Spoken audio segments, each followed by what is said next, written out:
Vamos recebê-la com alegria, aplaudindo o Senhor Jesus.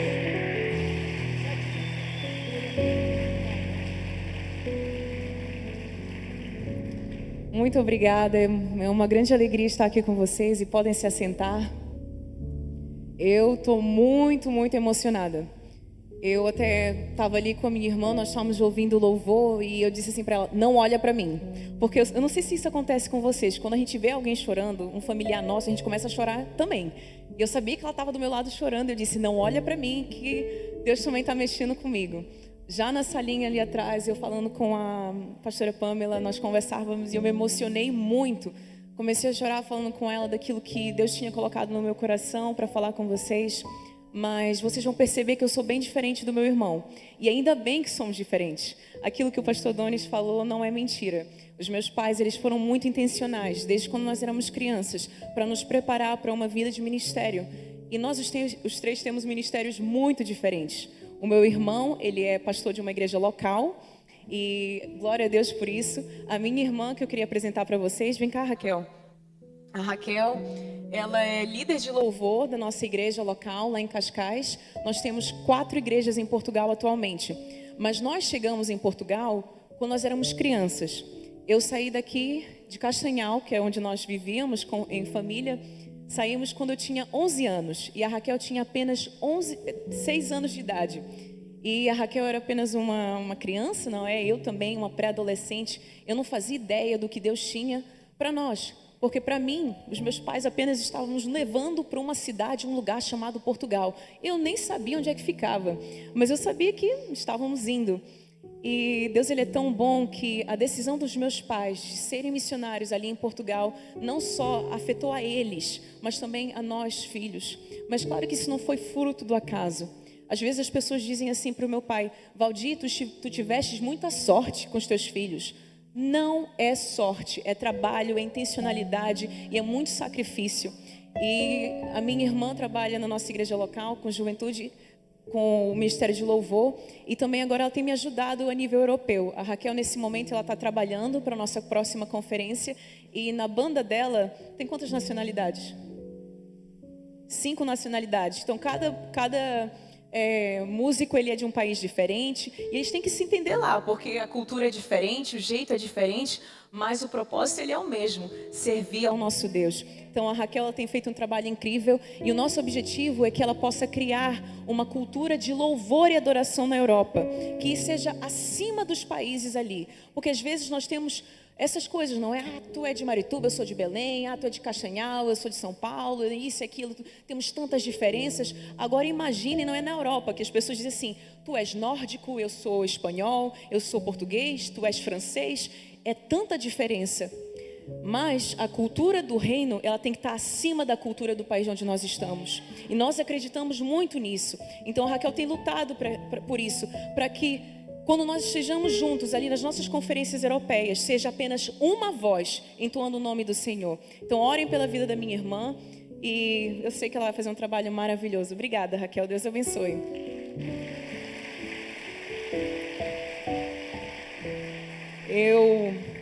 Como eu disse, eu sou bem diferente, né? Nós os três somos muito diferentes. Eu tenho 26 anos de idade e casei há 5 meses atrás, então sou muito nova ainda no clube dos casados. Mas eu estou cheia de planos, expectativas e sonhos. E eu gosto sempre de falar muito daquilo que eu sou. Eu gosto de falar de estilo de vida cristão, porque eu não tenho um chamado pastoral. Eu até estava falando para a Pamela, não espere algo de mim que eu não possa te oferecer. O meu chamado, ele é apostólico, eu gosto de desbravar. Se vocês me disserem assim, Rebeca, não existe isso em tal lugar, eu vou dizer, bora criar agora. Essa é a minha personalidade, é o meu jeito. A Raquel tem o seu jeito, o meu irmão tem outro, mas eu amo criar. E eu queria mostrar uma foto para vocês da minha família. O Jefferson, o Reginaldo poderiam me ajudar, por favor? Ouvi dizer que o Reginaldo é uma pessoa muito especial aqui nessa igreja. Na verdade, essa igreja, olha, só tem talentos. Eu fiquei impressionada. A conferência Fornalha, para mim, começou desde o momento que me foram buscar, a mim e minha irmã. Porque o João e a Thaís, pessoas sensacionais, começaram ali a falar da vossa igreja, das expectativas que vocês têm, daquilo que Deus tem feito. E eu fiquei tão tocada. Então, parabéns, porque essa igreja é fantástica. Essa é a minha família. E esse é... Obrigada. Obrigada. Essa é a minha família, os meus pais, o meu marido Daniel, a Raquel e o Rafael. Então, na semana que vem, nós vamos ter que providenciar outra foto, porque a Alana está vindo. Essa ainda não. Reginaldo, Jefferson, ainda não. Mantém essa aqui, a outra é para depois. Então, nós vamos ter que esperar, para tirar outra foto, porque o meu irmão vai casar. A família está crescendo e nós estamos muito felizes com isso. Mas eu gosto sempre de falar um pouquinho da minha história, porque eu sei que vocês ouviram pregações fantásticas aqui hoje e ouviram coisas maravilhosas. Mas eu queria que vocês soubessem um pouco da minha vida, de onde eu vim, o que aconteceu comigo. Como eu falei, eu saí daqui do Pará, que eu tinha 11 anos de idade. Eu cheguei em Portugal e quando caiu a ficha de que nós não iríamos mais voltar para casa, foi aí que eu comecei a gerar uma raiva muito grande contra os meus pais. Eu tinha muita raiva, porque para mim, como é que os meus pais podiam dizer que me amavam tanto, se eles tinham me tirado tudo? A minha família, os meus amigos, a minha igreja, a minha estabilidade, tudo aquilo que eu conhecia como meu, já não era meu. Chegamos em Portugal e não entendíamos nada, não é da língua, da cultura. A língua é a mesma, mas o sotaque é um bocadinho diferente. Então, para a gente se habituar ali, demorou um tempo. E eu tinha aquela frustração, porque aquele não era o meu chamado. Eu não escolhi ir para Portugal. Eu fui como filha. E eu ficava assim, meu Deus, será que tu não tens nada para mim? Então, mas e eu? O que vai acontecer com a minha vida? Eu vou ficar o tempo todo aqui. Esse não é bem o meu chamado. Eu amo servir a igreja de Portugal. Na verdade, eu só sou o que sou por causa do nosso trabalho local. Eu gosto muito de uma coisa que o meu pai diz. Rebeca, o nosso trabalho ele é local, mas a nossa visão ela é global. E isso é a beleza de fazer parte de uma igreja com a nossa estrutura de DNA como a Quadrangular.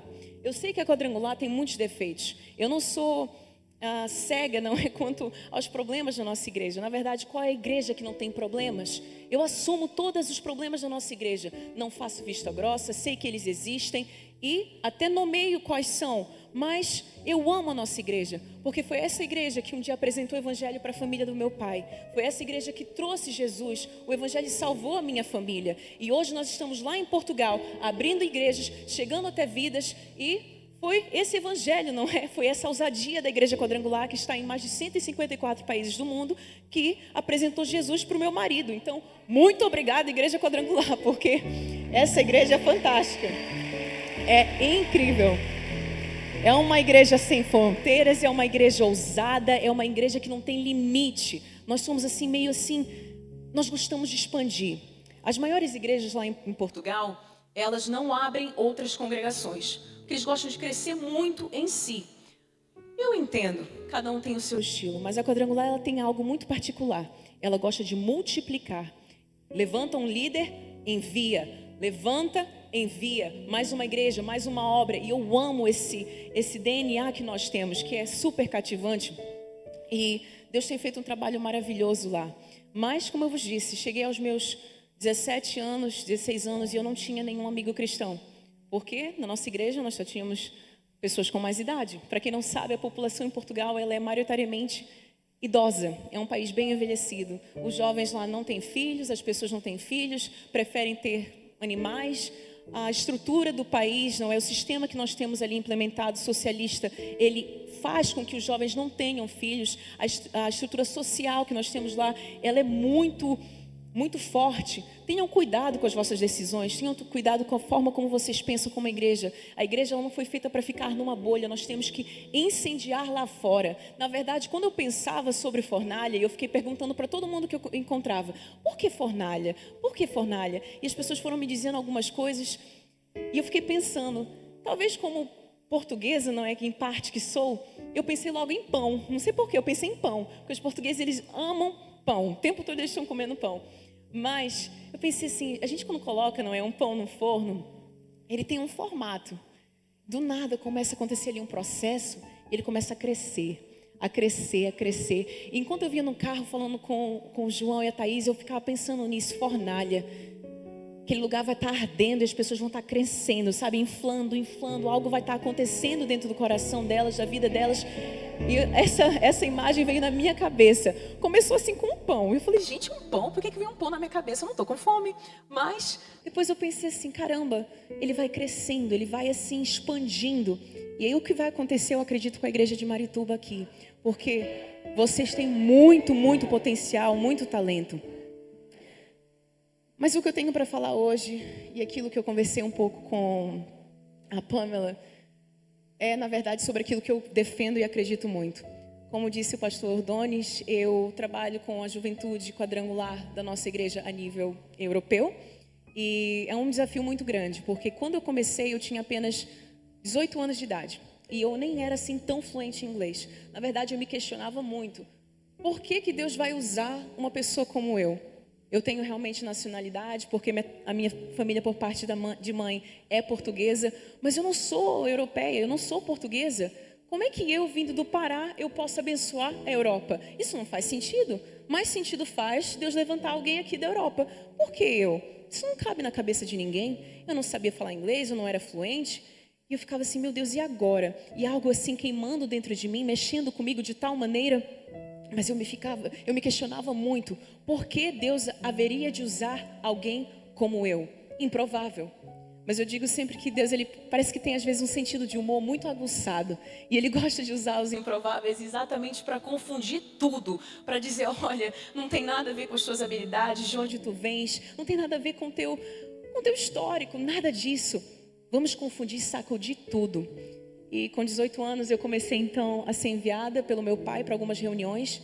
E Pamela, naquela altura nós nem sequer tínhamos juventude em Portugal. Eu nunca tive um líder de jovens na minha vida. Eu nunca tive. Porque nós fomos para plantar a igreja. A igreja começou na sala da nossa casa. Só depois de 3 anos que nós estávamos morando em Portugal, que nós fomos ter um sofá para sentar na sala. Porque a sala da nossa casa era a nossa igreja. Eu tinha um pouco de vergonha, porque quando era para fazer trabalhos da escola, as amiguinhas diziam assim, Rebeca, vamos fazer o trabalho na tua casa. E como é que eu ia explicar que a minha casa não tinha sofá? Que era só cadeiras e era um apartamento. Nós tivemos que sair do apartamento porque os vizinhos já não estavam felizes conosco. Nós entoávamos cânticos e ali adorávamos a Deus, mas como explicar que aquilo era uma igreja? Como explicar que aquilo era início de um sonho? Como explicar que aquilo era uma ambição que Deus tinha colocado no nosso coração, uma convicção muito grande? E Deus foi começando a trabalhar, e a obra foi sendo feita ali naquele lugar. Coisas grandes Deus estava fazendo, mas foi muito difícil. Quando eu percebi que eu não tinha amigos cristãos, que eu não estava tendo uma adolescência muito produtiva, que eu não estava fazendo nada a não ser filha de pastor, porque às vezes as pessoas pensam, né? Olha, filha de peixe, peixinho é. Filha de pastor, pastorzinho é. Nem sempre é assim, não é bem assim. Com a minha adolescência não foi assim. E uma das coisas que mais me revoltava, e eu sempre falo isso, era pensar que a minha irmã, que é 5 anos mais nova do que eu, ela ia passar por todas as coisas que eu passei. Falta de igreja, falta de amigos cristãos, juventude, porque nós estávamos começando, não tinha nada. E quem é que ia fazer? Eu tenho uma frase que eu gosto sempre de dizer para os jovens lá na Europa, quando eles começam a colocar dificuldade. E dizer, Rebeca, mas aqui é a Europa, as coisas são difíceis, aqui não é o Brasil e tudo e tal. Eu falo assim, não é o Brasil, eu sei. Os métodos podem ser diferentes, mas o nosso Deus, ele é o mesmo. Então, se ele fez coisas incríveis no Brasil, como eu já vi, por que ele não pode fazer na Europa? Se a Europa outrora já foi o berço do Evangelho, por que a gente não pode trazer de volta? Talvez a forma seja outra e precise ser outra, mas nós temos que continuar acreditando no avivamento. E para mim era incabível que aquilo que eu passei, eu tinha que ver a minha irmã passando também. E eu gosto sempre de dizer para os meus jovens, if not us, then who? If not now, then when? Se não somos nós, então é quem? E se não é agora, então é quando? Nós estamos sempre colocando como se fossem barreiras o tempo todo. Enquanto vocês estavam cantando aqui, isso mexeu muito comigo. Na tempestade, vocês estavam cantando, vitorioso és na tempestade. Vocês já viram o mundo que nós estamos vivendo hoje em dia? Vocês já viram que não é só em Marituba, não é só no Pará, em Portugal também, na Europa também, em todo lugar, em todo lugar. Eu queria pedir para o Jefferson e para o Reginaldo colocarem uma imagem, por favor, a primeira das crianças em África, jovens, isso mesmo. Queria conversar com vocês, porque eu gosto de conversar. E eu queria que vocês fossem honestos comigo. Essa imagem aqui, ela mexe com vocês? Ela mexe com vocês? Mexe? Sim, também mexe comigo. Quando vocês olham para essa imagem, vocês não sentem compaixão? Não vos remete a pensar em missões? A mim também. Eu estou vendo umas pessoas fazendo assim. Eu também. Mexe muito comigo. Agora eu queria a próxima imagem, por favor. E essa imagem mexe com vocês? Ai, às vezes nós temos uma percepção muito interessante sobre missões. Nós temos um olhar humano muito limitado. Eu falava isso com a Pamela. Nós temos um olhar humano que às vezes nos trai. Por isso que eu falava sobre a cultura do reino. Vocês sabiam que a cada 4 horas um português se suicida? Vocês sabiam que as maiores taxas de suicídios estão exatamente nos países que são considerados os mais felizes do mundo? Eu já fui 12 vezes na Dinamarca. Nós temos lá a igreja quadrangular. E é um país onde eles têm acesso a tudo. Não lhes falta nada. E, no entanto, cometem suicídio o tempo todo. Vocês acham que o olhar de Deus ele é diferente para esses 2 tipos de pessoas? Não. Ele vê almas. Ele não vê a realidade.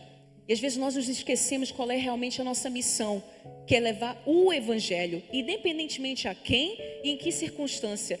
Esses jovens aqui, que são apenas um exemplo daquilo que se parecem os jovens com quem eu lido e estou lutando por, eles merecem o evangelho e eles precisam das vossas orações. Às vezes é muito fácil nós nos prostrarmos e temos muito mais essa facilidade de orar por África. Eu entendo isso e eu também oro. Mas, por favor, não parem de orar pela igreja na Europa, porque as coisas estão muito complicadas lá. O comunismo, o socialismo, que são armas satânicas, têm entrado nas escolas. Eu estudei ciência política e relações internacionais exatamente para poder usar isso no meu ministério. Eu queria entender a nossa realidade na Europa, não só a nível espiritual, mas também cultural, social, histórico e político. Nós não podemos ser jovens ignorantes. Nós temos que ser jovens capacitados, inteligentes e exemplares. Eu não estou dizendo que eu sou tudo isso. Na verdade, eu não sou. Perguntem para Raquel. Eu sou cheia de falhas. Perguntem para o Rafael. Ele vai dizer que é verdade. Mas eu me recuso a ficar na mesma forma. Eu me recuso a ser o mesmo. Eu não quero ser a mesma. E eu quero sim olhar para esses jovens e dizer assim: eu entendo de onde vocês estão vindo. Eu entendo que vocês têm aversão ao conceito de liderança. Na verdade, Pamela, na igreja quadrangular na Europa, nós temos até igrejas que nem acreditam mais em pastores. Eles dizem assim: não, na nossa igreja todos são pastores. Eu, como é que é? Sim, todos somos pastores. Não, peraí, mas eu queria falar com o pastor responsável. Não, Rebeca, aqui todos são pastores. Somos todos iguais. Mas que história é essa? Não somos todos iguais. Vocês não são iguais a mim, eu não sou igual a vocês. E a beleza nisso, eu não sou igual aos meus irmãos. E Deus nos usa de forma individual e singular. Eu não estava aqui quando meu irmão pregou sobre identidade, e eu não vou falar sobre isso, mas eu sei que nós devemos lutar por isso. Uma das coisas que eu perguntei para a Thaís no carro, eu falei: Thaís, qual é a maior dificuldade que tu achas que vocês como igreja enfrentam em Marituba? Com os jovens, como é que é a realidade? Porque eu sei falar da minha realidade lá em Portugal e na Europa, mas eu não sei da realidade muito bem aqui. E ela falou: Rebeca, uma das coisas que nós mais temos dificuldade é com comprometimento, com a consolidação. Os jovens vêm, vão, mas às vezes não estão ali consolidados, não estão comprometidos. Eu falei: que interessante. Estamos ali do outro lado do oceano e essas são as mesmas coisas que eu tenho dificuldade com os jovens da Europa. Afinal, não somos tão diferentes assim. Nós não podemos ser inconstantes. Eu pensava muito sobre isso enquanto ela falava no carro. E eu queria falar muito com vocês sobre o legado. É muito bom estar aqui na fornalha e eu acredito que vocês também devem estar amando. Eu, enquanto via as vossas mãos levantadas, mexeu tanto comigo, porque as igrejas lá na Europa não são assim grandes como a vossa. Nós não vemos essa realidade. As maiores igrejas lá, e isso eu digo com muita tristeza, elas têm 400, 500 membros no máximo. É uma realidade muito diferente. Abrir uma igreja lá com 30 pessoas, 40 é um sucesso. Batizar 10 pessoas num ano é algo assim incrível. Quando nós vemos uma pessoa se batizando num ano, a gente faz uma festa como vocês fazem para 100, 200, 400. Porque lá é bem interessante. você pregar o evangelho quando a pessoa não tem nada. Às vezes muita gente vem aqui, talvez tu sejas essa pessoa que está aqui, que veio aqui nesse lugar porque diz assim: eu quero ir lá para receber a minha bênção, preciso de uma bênção. Não. Eu entendo, nós não temos que deixar de pedir, está correto, nós temos que abrir o nosso coração e dizer: Deus, eu quero isso, e sermos honestos. Mas se tu estás aqui porque tu queres só receber, isso é uma mentalidade, desculpa, e uma cultura nada semelhante à cultura do reino. Isso é uma mentalidade muito fraca. Nós não podemos ser assim. Nós não podemos só receber. Nós temos que dar. E nós temos que produzir. E nossos jovens ali na Europa, eles também estão na mesma circunstância. Eles são inconstantes. E eu volto ao pensamento: estamos aqui na fornalha, é incrível, mas como é que tu vais sair daqui na fornalha? E quando isso acabar? E quando esse movimento, esse fogo que às vezes nós sentimos quando estamos aqui, e quando tudo acabar? Tu vais ser constante? Será que a Pamela, as meninas aqui, o pessoal da liderança, o Pablo que canta aqui também maravilhosamente, será que vocês vão ver uns aos outros? Será que eles podem contar com vocês daqui a 5, 3, 4 meses? Ou então isso foi só uma coisa de momento? Daqui a um mês nós vamos ter uma conferência na Grécia, em Atenas. Nós estamos trabalhando muito para isso. A Raquel com louvor, eu liderando, escolhendo o tema, tudo. E nossa pergunta é exatamente essa. Eu não sei se vocês sabem, mas esse ano a Igreja do Evangelho Quadrangular no mundo, ela está completando 100 anos. 100 anos desde que ela foi fundada pela Amy Semple McPherson. E isso é motivo de celebração. Mas se Jesus não voltar, como é que a nossa igreja vai ser nos próximos 100 anos? Ah, Rebeca, eu não sei. A responsabilidade é tua. Tu é que é líder lá, né? Tá lá trabalhando, te vira. Não. Eu dizia para a Pamela o quanto nós estamos conectados diretamente. Porque se não fosse a igreja do Pará, os meus pais nunca teriam sido enviados para Portugal. E se não fosse a igreja missionária em Portugal, que foi aberta pela visão do pastor Josué Benson, nós nunca teríamos chegado onde nós chegamos, porque ele foi ousado, visionário e sonhou com aquela realidade. Se os portugueses estão se batizando na nossa igreja, é porque um paraense, uma pessoa daqui, que ama o Pará, disse assim: eu acredito em Portugal. Isso é muito forte. Isso é muito forte. E se eu hoje estou lutando por uma Europa que nem sequer existe ainda, é porque há uma igreja por trás que me envia e eu me sinto respaldada. Vocês não sabem da dimensão da vossa igreja. O Pará é essa igreja que o meu pai fala, com um trabalho local aqui, mas com uma visão global. Nós temos um líder que realmente, ele pensa a longo prazo, ele pensa lá fora, ele quer expandir. Mas sabem de uma coisa? O pastor Josué, ele não é eterno. Ele não é. E que pena, porque esse homem merecia. Esse homem merecia. Mas ele não é eterno. Quando ele for, que tipo de legado nós vamos ter? Que tipo de igreja nós vamos ter? Eu gosto sempre de falar daqui a 5, 10, 15, 20, 30 anos. Eu já falava em casamento mesmo antes de casar, porque eu gosto de falar de coisas de Deus. Eu gosto de falar de princípios. Eu amo falar de filhos e nem tenho filhos. Eu amo pensar no tipo de igreja que eu vou oferecer para os meus filhos na Europa, porque isso é responsabilidade minha e também é vossa. Nós estamos todos interligados. O vosso sucesso aqui em Marituba me engrandece. E o meu sucesso ali na Europa também. Mas mais do que tudo, não é sobre nós engrandecermos uns aos outros, mas sim sobre engrandecer o nome do Senhor. Porque nós fomos chamados aqui para levar o evangelho a toda a criatura. Não importa se é um angolano, se é um moçambicano em África, ou se é um dinamarquês ou um sueco. Todos merecem salvação. E nós estamos ali lutando por isso. E eu queria mostrar para vocês um vídeo da nossa conferência que aconteceu no ano passado na Polônia, logo depois da pandemia. Foi muito forte, foi muito especial. E nós tivemos ali 17 países representados. Eu queria que vocês vissem um pouquinho daquilo que foi e aquilo que Deus tem feito lá na nossa igreja na Europa. Amém. Obrigada. Amém. Essa é a vossa família quadrangular na Europa. Essa é a igreja que precisa das vossas orações, que conta com a vossa intercessão e que entende que nós estamos conectados. Uma das coisas que mais me aflige, e eu sinto que é algo que Deus tem colocado no meu coração nesses últimos 2 anos, é a nossa igreja a nível global. E foi assim, através de conexões com algumas pessoas do Peru, do Chile, de Portugal, da Noruega, que nós começamos a conversar e perceber que separados e desconectados nós não vamos muito longe. Nós precisamos estar unidos, nós precisamos estar conectados. Sabem de uma coisa? Nós, quando chegamos na Europa, nós nos sentimos muito deslocados, porque nós não entendíamos como é que funcionava a mente lá, o jeito lá, e às vezes para nós nos sentirmos compreendidos demorava muito. Claro que as coisas mudaram, nós crescemos e hoje em dia acabo por ser às vezes mais portuguesa do que brasileira em termos de hábitos, mas como é bom e tanto orgulho que eu tenho de dizer que eu sou respaldada por uma igreja que acredita em missões. Todos os anos o pastor Josué e tantos outros pastores já foram lá só para sentar conosco e dizer: nós acreditamos em vocês. Cada oferta que vocês, a cada terceiro domingo, ofertam para missões, isso vai para a nossa igreja lá em Portugal. E isso tem dado frutos. Esse ano nós batizamos 18 pessoas. E vocês não fazem ideia do quanto isso é difícil.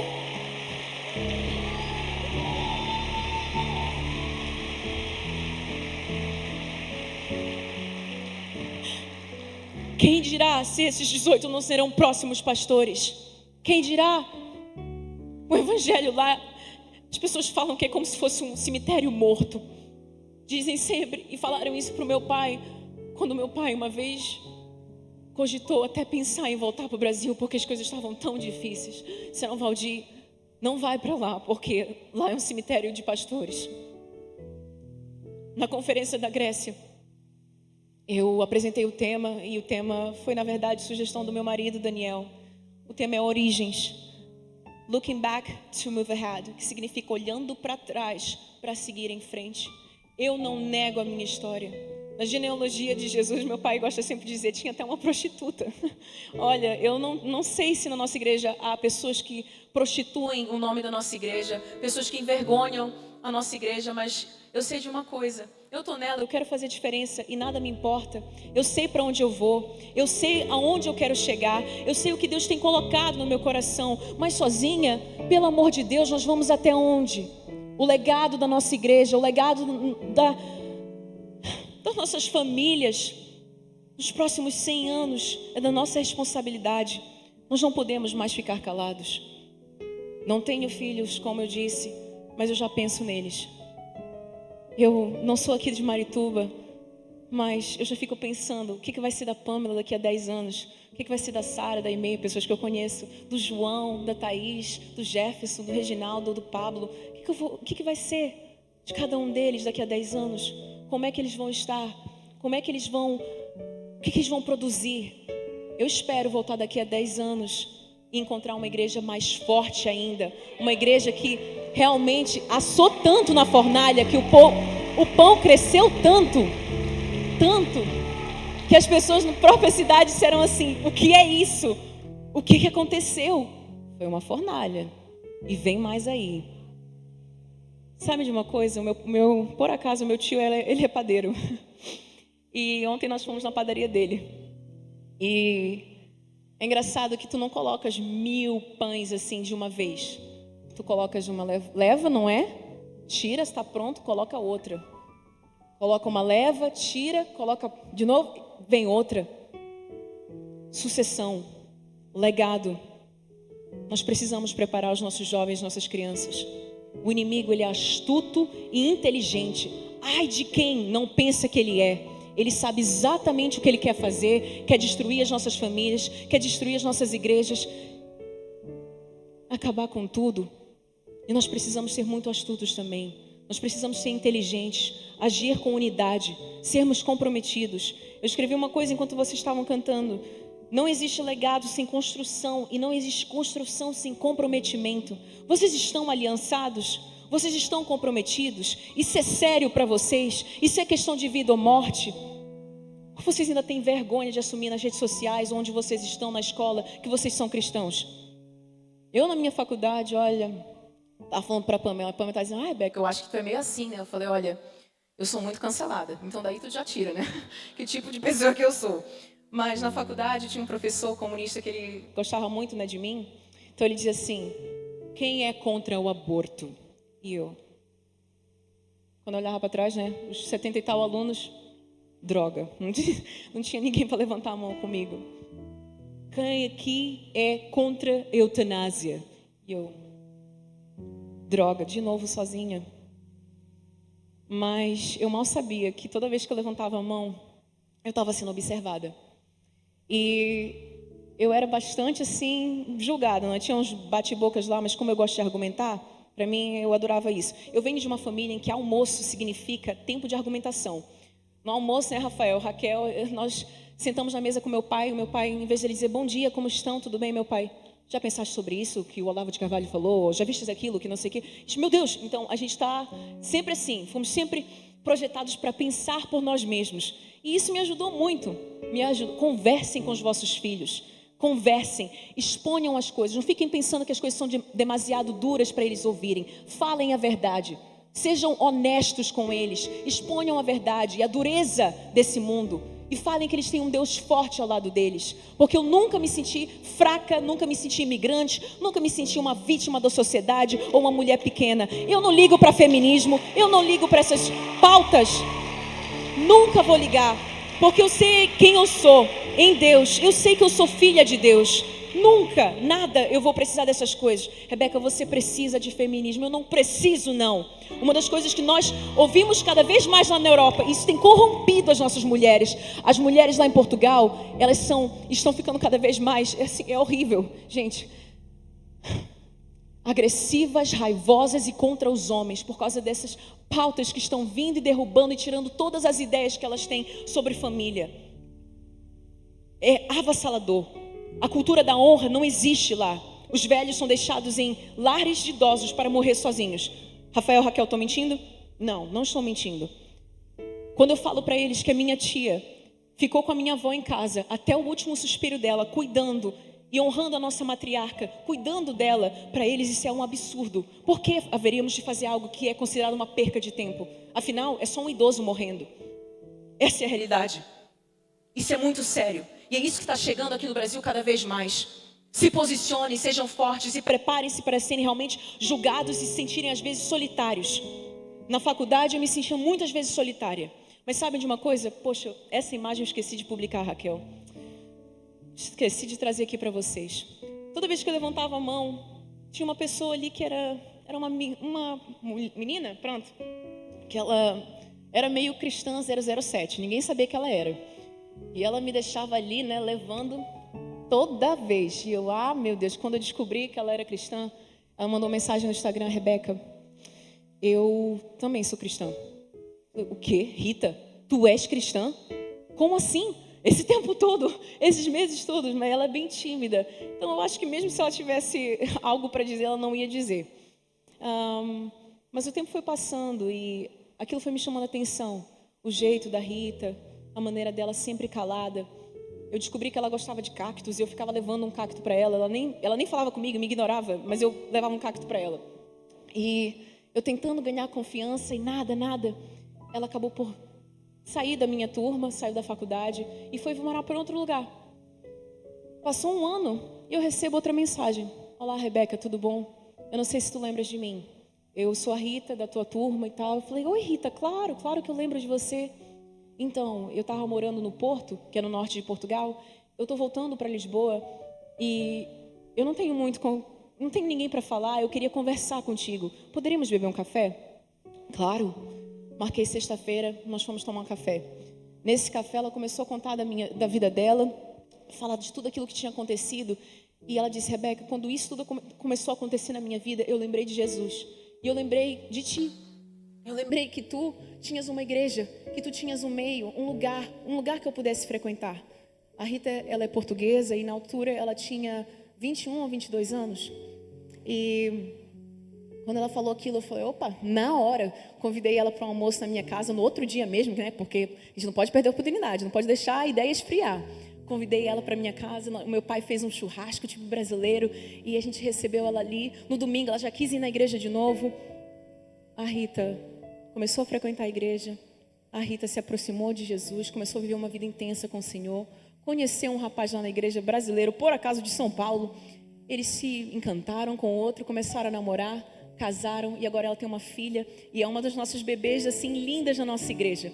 E eu fico pensando, uma família se formou porque alguém estava sempre ali, né, de forma insistiva e até chata, levantando o braço e dizendo: eu sou contra essas coisas, eu sou a favor disso, isso é quem eu sou. Quantas famílias estão se formando ou quantas pessoas estão se perdendo pela falta da tua posição? Legado não acontece sem comprometimento e posicionamento. Então não dá para nós continuarmos em um lado e um outro. Nessa tarde, nesta fornalha, é a quinta fornalha, que talvez eu espero muito que essa seja a última vez que essa igreja tenha que falar sobre comprometimento. Que na próxima nós estejamos a falar sobre alvos, outros, mas que essa seja a última. E eu espero que na Grécia também seja a última vez, Rafael e Raquel, que nós falemos sobre comprometimento. Eu espero. Eu digo isso com muita tristeza, o que eu vou falar, entendam o porquê. Eu convidei o meu irmão para pregar na conferência da Grécia. Bem interessante, eu nunca estive nessa posição que eu própria convidava o meu irmão. Eu falei: olha só como o mundo é. Eu disse assim: Rafael, tu vais pregar na conferência da Grécia, em Atenas. Vamos ter pregadores de várias partes do mundo. Jefferson, Reginaldo, vocês podem colocar aqui aquela lista de países? É possível? Ok. E nessa conferência, uma das coisas que mais me chamou a atenção, e as pessoas estavam falando: olha, chama o teu irmão, foi porque nós descobrimos que o meu irmão, de todos esses países que vão estar ali presentes, o meu irmão é o pastor mais novo da Quadrangular na Europa. Cara, em parte por ele ser meu sangue, isso me deixa orgulhosa, mas em parte também me deixa muito triste. Aqui no Pará nós temos tantos pastores jovens, tanta gente com 15, 16 anos que se ousam. E lá, ele é o único pastor da nossa igreja do Evangelho Quadrangular na Europa, líder de uma igreja local, que está à frente de uma igreja. Cara, isso parte do meu coração. Todos esses países, Itália, Cazaquistão, que vai estar pela primeira vez, Malásia, Macedônia, Suécia, Polônia, Espanha, Reino Unido, Portugal, Polônia, Albânia, Áustria, Croácia, França, Estônia. Talvez tem nome aqui de países que tu nem conhecias, né? Eu tive que olhar no mapa para alguns só para ter certeza de novo. Caramba, eles estão mesmo vindo? Onde é que está o Quirguistão? Quirguistão, olha, se alguém souber aqui, eu dou um prêmio. Onde é que fica o Quirguistão? Mas tem duas jovens vindo do Quirguistão e elas são missionárias na Turquia. Estão lá pregando o evangelho num país onde é só muçulmano. É uma coisa assim inacreditável o que Deus está fazendo. Tem uma amiga minha, a Elisa, ela foi minha madrinha de casamento há 5 meses atrás. Eu conheci a Elisa há 5 anos atrás. E ela, por acaso, é 4 anos mais nova do que eu. Uma coisa sobre mim, às vezes eu tenho um jeito meio idosa de ser, mas eu amo estar com pessoas mais novas do que eu. Porque isso é uma garantia que no dia que for a minha hora de acabar o meu ministério, chegar o meu momento, dizer assim: aqui acabou, eu tenho que partir para outra coisa, Deus está me chamando para outra coisa. É uma garantia, Ana, de que vai haver uma sucessão, de que eu não estou deixando o buraco vazio, que eu não estou deixando a posição ali sem saber o que vai acontecer. Não, pensando já, eu tenho muitos planos para o agora, o hoje, mas eu também já estou pensando, e quando for a minha hora de ir para outros voos, quem é que vai ficar? E eu amo estar com essa minha amiga, porque ela é muito louca, assim como eu. Quando eu a conheci, foi porque numa conferência de pastores na Europa, eu fui perguntando para cada pastor que estava lá: vocês têm filhos? Tu tens filhos? Vocês têm filhos? E muitos diziam: não tenho. Tenho, mas eles não querem saber de nada, são desviados e não querem compromisso com Deus e tudo. E teve um da Albânia que disse assim: olha, eu tenho uma filha, mas ela é muito nova. Eu disse assim: mas é isso que eu quero mesmo? Quantos anos? Ele: 17. Você é mais velha? Eu falei: perfeito, me dá o número dela, o contato de WhatsApp. E ele me deu o contato da Elisa. E nós ficamos falando por WhatsApp durante 1 ano. 1 ano sem se ver. Só conversando, discipulando, falando, contando o meu testemunho. Nós nos vimos pela primeira vez na conferência de Portugal. Nós já fizemos 5 conferências na Europa de jovens. A primeira foi na Dinamarca, a segunda foi na Espanha, terceira em Portugal, a quarta foi na Itália, quinta foi online por causa da pandemia, sexta foi na Polônia e agora vamos fazer na Grécia.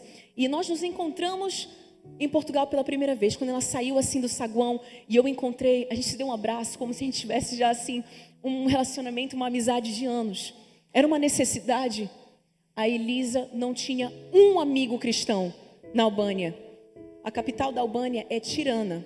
Eu estive lá agora em novembro, um país totalmente influenciado pela cultura muçulmana. E as amigas todas delas de escola, que ela convive, são todos muçulmanos. E ela dizia assim: Rebeca, na minha igreja não tem jovens, eu não tenho um grupo de jovens. Eu falava: sim? E o que tu vai fazer em relação a isso? Eu? Mas eu só tenho 17 anos. Eu também comecei com 17 anos. E daí se tu só tens 17 anos? Tem outra pessoa na tua igreja nesse momento? Não. Então é meio aquele ditado aqui em Portugal, né? Aqui no Pará. Se não tem tu, vai tu mesmo. Eu amo esse ditado, porque é perfeito. Vai, Elisa, tu consegues, tu podes, Deus é contigo, Ele pode te usar. Não, mas aqui as pessoas dizem que eu sou muito nova, muito imatura. Meu Deus, eu falei: Elisa, deverias ir lá no Pará. Tem gente pregando com 14 anos de idade, convertendo a professora. Tem coisas extraordinárias que acontecendo fora da Europa que tu precisavas saber. Fui falando, encorajando. Sabe o que aconteceu? 5 anos se passaram. A Elisa se tornou líder de jovens. E para essa conferência, pela primeira vez, a Elisa está vindo com um ônibus da Albânia, com 17 jovens da Albânia. Nós temos agora uma juventude na Albânia quadrangular. Vocês têm agora uma juventude para orar na Albânia. Já pensaram nisso? Por que Deus não pode usar? Por que a visão do pastor José não pode ir muito mais além? Pode. O meu pai cresceu em Belém do Pará, revirando lata de lixo. Quando o evangelho entrou na casa do meu pai, meu avô tinha perdido tudo. E a minha avó começou a ir para alguns cultos, que eram os cultos dos homens de preto, que era assim conhecido, os cultos que o pastor Josué fazia.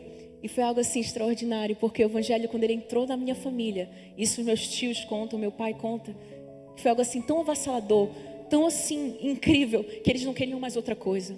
Meu pai chegou com o pai dele, o meu avô, que eu nunca conheci, e disse: pai, eu estou te entregando tudo, eu não quero mais tomar conta dos nossos negócios, e eu não estou sendo negligente, nem displicente ou reckless, eu não estou sendo nada disso, eu apenas encontrei o meu chamado.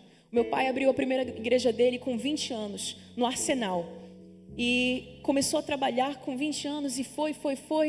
Sabe de uma coisa, meu pai nunca aprendeu a falar inglês, mas o meu pai já foi como pregador para mais de 20 países, 30 países.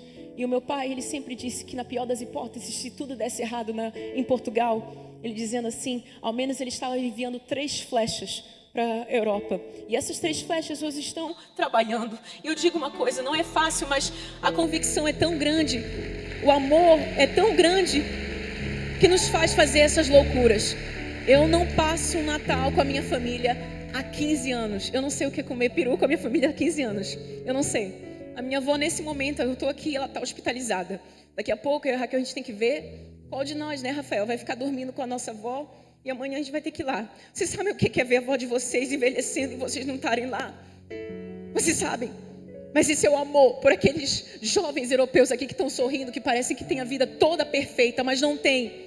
São vazios, sem Deus, sem o principal. Nós não fomos chamados, eu falava isso com a Pamela, nós não fomos chamados para fazer assistência social. Isso é uma parte importante? Mas eu não sou assistência social, eu não vou fazer só isso, eu sou evangelista, é um grande mandamento. Eu vim para trazer o evangelho, eu vim para levar o evangelho a todas as partes do mundo, não importa onde seja. Me digam qual é o bairro de Marituba que ainda não conhece o Senhor, qual é o bairro de Marituba que ainda não se prostrou. Falem, qual é o nome? Bora até lá, vamos. E quando eu digo vamos, eu não estou dizendo que eu vou com vocês, mas vocês são a extensão de mim. Isso me diz respeito. Se é o vosso bairro que está em questão, bora, vamos. Eu também estou fazendo a minha parte lá, o Rafael com a sua igreja lá na Quinta do Conde. Nossos ministérios são tão diferentes, talvez o teu seja ainda mais diferente do que o meu, mas Deus, Ele está pronto para nos usar. Nós precisamos lutar pelo legado da nossa igreja, porque Satanás com certeza está lutando, e nós temos que lutar unidos também. Isso é nossa responsabilidade. Comprometimento não é só para alguns, ou para a liderança, ou para quem está segurando o microfone aqui no púlpito. Não tem nada a ver com isso. Comprometimento é uma consciência da igreja como um todo, do corpo como um todo. E nós precisamos ter isso cada vez mais. Eu falei que eu não ia pregar. Isso é mais com meu irmão, dar uma palavra e tal. Isso eu faço em outros momentos. O meu chamado é mais para causar, digamos. Mas, digam alguns, não é? Mas eu gosto de pensar. Eu sei exatamente... É Abraão, certo? Abraão, eu sei exatamente para o que eu fui chamada. Eu não engano ninguém, nem engano a mim. Eu não vou fazer aquilo que eu não fui chamada para fazer. E no momento que eu entendi isso, que eu não sou boa para fazer aquilo que o Rafael faz, eu me libertei tanto. No momento que eu entendi que eu não sou boa para fazer aquilo que a Raquel faz, porque é uma coisa, quando a gente é filho de pastor, a gente faz tudo. Eu já cantei, tirei oferta, dancei, fiz isso, aquilo, dei a palavra, olha, culto de libertação. A gente, quando é filho de pastor, faz tudo. Principalmente quando é uma família que só tem a gente. Nós éramos crianças, eu até cuidei de criança, fiz tudo. Éramos só nós. Os meus pais realmente foram loucos, porque eles foram para Portugal sem nenhuma ajuda, com 3 crianças. Éramos nós e ninguém. O meu pai ficou 1 ano tomando café pelas ruas do nosso prédio, onde a gente morava, só conhecendo pessoas, falando, perguntando o nome, porque a gente não tinha ninguém. Quando a gente chegou no aeroporto, ninguém estava esperando a gente. Éramos nós e 18 malas, e apenas um sonho de levar o evangelho ali para aquele país e abrir a primeira igreja do evangelho quadrangular em Portugal. E o que era um sonho, hoje é uma realidade. Estamos contentes? Sim. Estamos satisfeitos? Não, porque Deus nos deu um espírito de ousadia. E como eu falei aqui no início está na nossa estrutura do nosso DNA, em quem somos, de sermos desbravadores, de não termos limites, de olharmos para aquilo que está na nossa frente, na nossa realidade, e dizer assim, o que mais eu posso fazer? É incrível, é impressionante ver essa igreja cheia. Não vou mentir para vocês, mexe muito comigo. A nossa conferência na Grécia, nós vamos ter por volta de 250 jovens. Gente, isso para a Europa é muito, vocês não têm ideia. Estou contente? Sim. Satisfeita? Nunca. Vocês estão contentes com a fornalha? Satisfeitos? Não, porque mais Deus dará, mais Deus pode dar. Eu não estou satisfeita. Eu quero saber, eu quero ouvir falar nos próximos anos. Quero que a Pamela me mande fotos ou mensagem. Rebeca, a fornalha de 2024, a fornalha de 2025 foi ainda melhor, foi ainda mais intensa. A leva de pães cresceu ainda mais. Deus está fazendo algo incrível em Marituba. As coisas estão acontecendo. Se Deus usou alguém como meu pai que revirava lata de lixo em Belém, se Deus usou o meu pai que não sabe nem falar inglês, se Deus usou a mim que era uma imigrante, cara, o que Ele não pode fazer com todos nós, sabe? Fico pensando, o humor de Deus é fantástico. E eu mal posso esperar para ouvir os testemunhos que vocês têm para contar. Eu mal posso esperar para saber de tudo aquilo que ainda vou ouvir. E cadê a Sara? Ah, tá ali. Olha, Sara, eu te vim contando, eu te filmei. E na verdade, eu já tinha te perguntado, eu mandei uma mensagem para ela, disse assim, tu vens para a conferência? Ela falou, não. Tá certo. Falei, tudo bem. Mas é o seguinte, Sara, na próxima conferência, depois eu te falo o país, porque ainda não podemos divulgar. Mas eu quero que tu estejas lá conosco, Raquel, e ela vai estar ministrando conosco. E eu quero muito isso. E eu nem sei se tu és fluente em inglês. Eu não sei se tu falas fluentemente inglês, mas tu tens 1 ano para te preparar. E isso não tem a ver com, entendam, com emoção, ou porque ela é preferida, ou porque ela é bonita, porque ela é muito bonita. Mas não tem a ver com isso. É porque é a minha forma de querer me conectar. É a minha forma de levar um pedaço de Marituba para lá. É uma forma de levar essa igreja para ver o que Deus está fazendo lá. Para vocês terem noção que não é só em Marituba que tem gente orando e clamando por um avivamento. Também tem gente louca ali na Europa dizendo, eu acredito que Deus pode fazer mais. E Sara, se tu acreditas, então tu vais lá, vê e volta para contar. Porque eu sei que Deus vai fazer ainda coisas extraordinárias na Europa. Extraordinárias. Em nome de Jesus, eu creio. Dá o teu jeito. Tens 1 ano para te preparar. Depois eu te falo qual é o país. E o convite está estendido a todos. Se vocês quiserem vir, falem depois comigo. Rebeca, qual é o Instagram que a gente tem da Igreja da Juventude? Eu quero estar pai, eu quero ir. Nossa igreja, ela é fantástica. Nessa vez, né, eu falei para vocês que está vindo pela primeira vez Quirguistão, Cazaquistão. Alguns de vocês... Peraí, Rebeca, mas isso não é um país da Europa. Não é mesmo? Mas posso dizer uma coisa? Eu não estou limitada à Europa. Eu não estou nem aí se o meu ministério só vai até a Europa. Eu quero que seja até os confins. E se for até Marituba, que seja. Eu quero que seja os confins. Para muitos lá, os confins é Marituba. Talvez para vocês, os confins seja Israel. Eu não sei. Mas nós precisamos estar conectados. Precisamos de ver e nos encorajar uns aos outros. Ver que Deus está agindo em todas as partes. Há uma falência espiritual muito grande. Nós sempre conversávamos. Primeiro dia que a gente estava aqui, eu e minha irmã, a gente ficou, caramba, parece que o dia aqui tem 48 horas, dá para fazer tanta coisa em um dia. Em Portugal parece que não dá para fazer nada, o dia é tão curto. Sabe, os brasileiros que chegam em Portugal, é muito interessante porque as pessoas acham que os portugueses eles são rudes e fechados, mas olha, os portugueses são muito amorosos. É o jeito deles falarem, é o jeito deles se comunicarem. E uma das coisas que nós percebemos nesses 15 anos é que quando chegam muitos brasileiros na Europa, eles chegam assim: oi pastor, tudo bom? Olha, missionário aqui, ó, sou líder de não sei o que, sou líder e tal, eu era pastor lá, não sei o que. E a gente, E você quer ajudar? Sim, eu quero ajudar, pode me colocar aqui, conta comigo. Gente, às vezes não dá 3 meses, cadê fulano? Desapareceu. Porque é muito aliciante tu te perderes num país onde te dá tudo. Sabe? Onde te dá condições. As pessoas se perdem, ficam deslumbradas, Pamela, quando tem acesso a certas coisas. Porque tu vês que elas só caminhavam com Deus até um certo ponto. E quando elas conseguiram aquilo que elas queriam, opa, aí eu já não quero mais. Sabe quão difícil é atrair jovens ali em Portugal? Porque não tem culto da pipoca ou noite do cinema na igreja que atraia. A gente não pode fazer nada. A gente não pode nem distribuir panfleto na rua porque a gente vai ser preso. A gente precisa de autorização da cidade. Vocês têm tanta liberdade para fazer tanta coisa. Lá a gente não pode fazer muito. A gente não pode ficar fazendo evangelismo num parque, porque se chegar lá um policial, a gente tem que dar justificação. Porque é considerado como um evento público e a gente não pediu autorização para a Câmara, que é a prefeitura. É uma realidade bem diferente. O que fazer para atrair jovens de um país que tem acesso a tudo? Às vezes, não é? Se estamos em Angola, fazemos uma lanchinho da tarde. Venha conosco às 5 horas. Aí o pessoal, aí vai lá, né? Um monte de jovens e tal. Ótimo, usem das estratégias que forem. Mas eu pergunto, qual é a estratégia que tu usa num país onde as pessoas aparentemente têm tudo? Sabe qual é? A mais difícil. O teu próprio testemunho. Cara, esse é muito difícil, gente. Esse é muito difícil. Porque eles analisam, vão ver realmente. Será que ela vive tudo aquilo que ela prega? Será que realmente ela acredita naquilo que ela está falando? Será?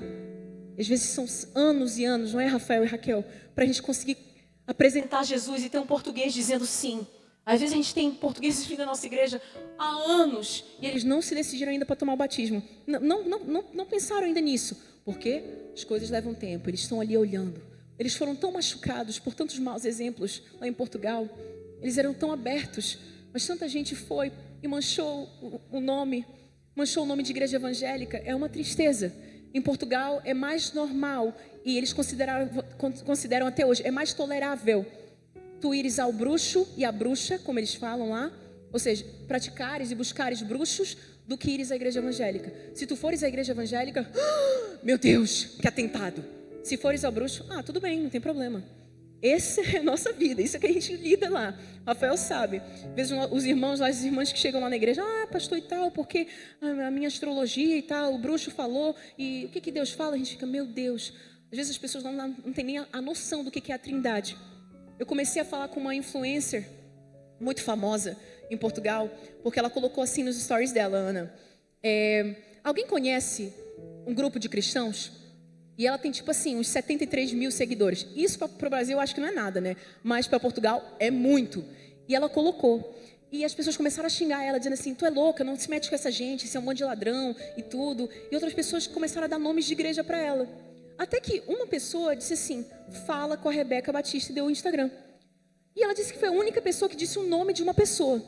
E ela disse que foi lá, viu meu Instagram e disse assim, olha, ela parece ser normal. Olha, ela gosta de coisas que eu gosto. Caramba, ela gosta de mesa posta e xícara e tudo. Eu gosto dessas coisas, não me julguem. Mas, ela disse, ela gosta de xícara, prata. Que interessante. Ela disse, ela parece ser normal. É com ela que eu vou falar.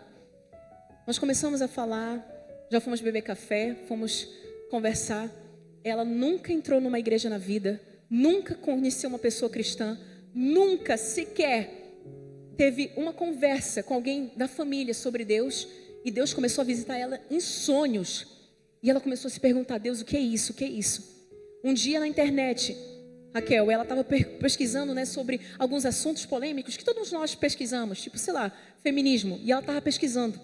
E nesse dia, Ana, apareceu lá o oposto, né? Apareceu uma deputada chamada Ana Campagnolo para ela. Aí ela disse assim, olha, quem é isso? Aí ela viu os temas assim, ela, não gosto. Ela já criou um ódio assim contra a Ana Campagnolo. Mas ela disse que começou a ouvir. Olha, do tema feminismo, ela foi para cristianismo. De cristianismo, ela começou a se perguntar muita coisa. Por que eu não acredito em Deus? Por que isso? Por que aquilo? Aí meio a gente começou a conversar sobre tanta coisa. No dia que a nossa igreja lá em Portugal recebeu a deputada estadual Ana Campagnolo, foi assim algo muito interessante, porque foi a minha oportunidade de chamar todas as minhas amigas que pregam que homens são maus, que homens são lixo, que homens não prestam. Foi a minha oportunidade para chamá-las para ouvir alguém que tinha tanta propriedade para falar sobre o assunto. E eu convidei ela para ir. E ela não conseguiu ir. Eu não acredito nisso, eu perdi a minha chance. Eu não acredito nisso. O que eu vou fazer agora? Caramba, essa era a minha oportunidade, sabe? Pelo contrário, nós temos conversado e Deus tem levado o evangelho para a família dela. Ela disse: Rebeca, eu não sou casada, mas Deus está me incomodando, eu quero casar. Eu quero começar a ler a Bíblia com meu filho. Eu quero começar a falar de Deus e me posicionar. Eu sei que eu vou perder todos os meus patrocinadores. Eu sei que eu vou perder tudo. Eu não sei como, mas eu tenho que me posicionar. Nós precisamos nos posicionar. Mas isso é porque é contagioso ter pessoas do teu lado que se posicionam. Podemos ter uma vida de sacrifício. E sim, não é fácil. Mas eu digo-vos, é recompensador. É algo assim tremendo, quando nós vemos uma cadeia de situações se desenrolando, porque alguém começa a se posicionar. E eu queria convidar vocês para ficarem de pé. Não, peraí, não fiquem ainda, porque tem gente que levanta e nem sabe por que está levantando, né? Eu levantei tantas vezes hoje que eu nem... Não, só aqueles que querem se posicionar e querem lutar pelo legado do reino de Deus aqui nesse mundo, lutar pelo legado da nossa igreja, da igreja que Deus colocou vocês, só aqueles. Se isso não é com você, tudo bem, mas se isso é com você, então fique de pé, por favor, que nós vamos orar, porque Deus está levantando aqui um exército, eu creio, para nos usar e fazer a diferença aqui em Marituba, no Pará, em Portugal, na Europa e até os confins. Não teremos limites, o evangelho não tem limites. Às vezes nós temos, porque Rebeca, eu não tenho nem passaporte, Rebeca, eu nunca fui nem aqui em Castanhal, na cidade vizinha. Deus, Ele vai encontrar os seus meios, Ele é um Deus criativo. Ele vai. Eu gosto. Quem conhece aqui o pastor Everaldo Moreira? Vocês conhecem o pastor Everaldo Moreira? Ele é o nosso diretor de missões do Pará. E ele é fantástico porque ele diz assim: missões fazem-se com os joelhos de quem ora, as mãos de quem contribui e com os pés de quem vai. Nós fomos. Talvez tu vás, talvez tu não vás, mas tu tens que fazer a tua parte. Seja contribuindo, seja orando, mas a missão, ela não é só o pé de quem vai, ela é um pacote completo. Nós precisamos nos unir e ter essa mentalidade. O legado da nossa igreja, ele não vai ser feito, construído por uma igreja sozinha e solitária e colocada de parte. Nós precisamos estar cientes de que Deus, Ele tem nos chamado para o mundo. A agenda globalista, ela está colocando todo mundo no mesmo pé. Eu estava ouvindo, um político falando, porque na França estão fazendo isso e nós queremos fazer igual e não sei o que e tal. Eu falei, caramba, um político daqui já está dizendo que a gente tem que ter o mesmo pensamento na França. Como é que é possível? Como assim? Tudo está sendo preparado. Jesus está voltando, glória a Deus por isso. Eu estou ansiosa por isso. Mas qual vai ser a nossa parte? Se tu não és casado ainda, ora pelos teus filhos, ora pelo teu marido. Deus, me dá uma família onde nós podemos nos posicionar. Porque nós sabemos ao Deus que nós servimos. Deus, me dá amigos, me dá uma célula. Eu sou líder de célula também lá em Portugal, em Lisboa, e eu amo aquilo que Deus tem feito lá na minha cidade. Deus, me dá uma célula, me dá um lugar para que eu possa estar atuando, me posicionando, que o meu legado, Senhor, possa ir realmente até os meus filhos, netos, bisnetos. E sim, eu tenho que fazer algo por isso. Não são só os meus pastores. É verdade que vocês têm pastores incríveis. Pastor Donis e pastora Rafaela são sensacionais. Vocês conseguem ver isso até pelos frutos deles, porque o fruto não está muito longe da árvore, gente. Olhem as filhas, completamente apaixonadas pelo aquilo que os pais fazem, porque há muita veracidade naquilo que eles fazem, há muita paixão. E se fosse tudo mentira, elas poderiam ser as primeiras a dizer assim, olha, é tudo falsidade, isso tudo não é verdade. Quando chega em casa, é tudo uma mentira, mas não é. São fantásticos, é verdade. Mas vocês são responsáveis pela vossa vida. chega um momento que eles podem realmente acompanhar, aconselhar, como bem dizia o João, o pastor é uma bênção na minha vida, amém, glória a Deus por isso. Mas e tu, vai ser bênção na vida de quem? Quem? Se é até os confins dos bairros de Marituba, então que seja. Mas vamos incendiar essa cidade, vamos contar testemunhos e histórias, vamos colecionar testemunhos aqui nessa cidade e dizer que não vai parar só em nós, não vai só parar na minha geração. A próxima fornalha, ela está vindo, a próxima leva de pães, ela está vindo, e muito ainda virá, muito ainda virá. Eu queria que nós orássemos em forma de canção. Vocês já fizeram isso? Às vezes eu faço. Eu oro através de algumas canções. E a Raquel, ela vai cantar com a Sara. E ela vai cantar em português de Portugal. E nós vamos cantar e orar juntos. Deus, isso não vai parar em mim. Isso não vai parar na minha geração. Se tu não tens filhos, não interessa, mas tu tens crianças e jovens ao teu lado que precisam de ser tocados pelo teu exemplo, pelo teu testemunho, pelo teu comprometimento. Então que sejamos nós. Se não somos nós, então é quem? E se não é agora, então é quando? Que seja agora, que seja hoje, que seja sobre o sábado, dia 21 de 2023 aqui, 21 de janeiro, que seja sobre esse momento. Ficará para a história, porque nós hoje decidimos ser comprometidos, aliançados com o que Deus tem colocado na nossa vida, em nome de Jesus, amém.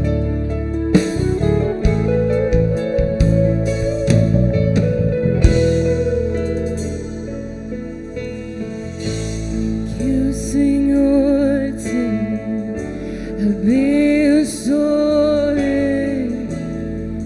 e faça brilhar seu rosto em ti, conceda sua graça e te dê paz.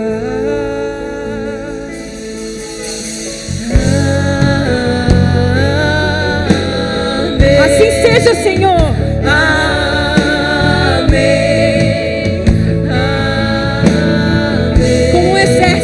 Cantar juntos. Amém, amém,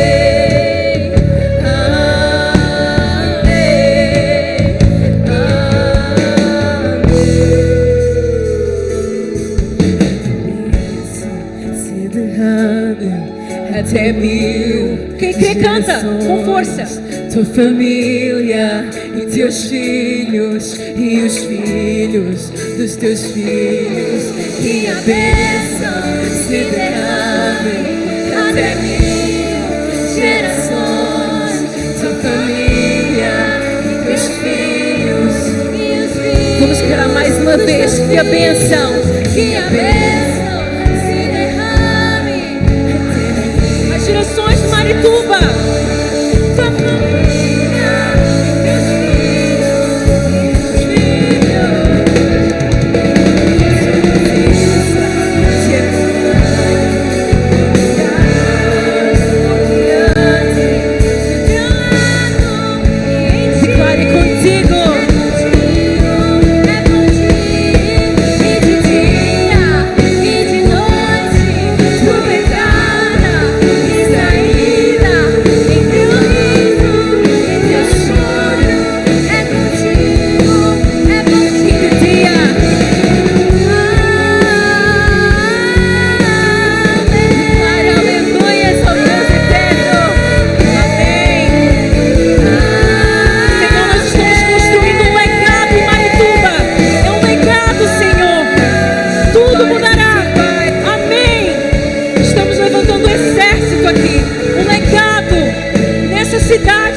De oração conosco para nossa casa, e que esse dia, esse momento, essa fornalha não acabe aqui nesse lugar, que nós possamos sair daqui ainda queimando, contagiando, nos posicionando, Senhor Jesus, e levando o Teu Evangelho a todos os cantos, Pai. Nos dá, Senhor Jesus, cada vez mais ousadia, pois nós somos filhos teus. Sabemos quem somos, sabemos também quem não somos. E não há agenda, não há pessoa, não há nada que venha, Senhor Jesus, dizer ou nos apresentar coisas que sejam melhores do que o teu evangelho. És tudo sobre ti, é tudo por ti. E nós iremos sim lutar pelos nossos filhos, lutar pela nossa geração, pelas nossas crianças, pela nossa igreja, em nome de Jesus, Pai. Levanta um exército aqui nessa cidade, em nome de Jesus. Amém, amém.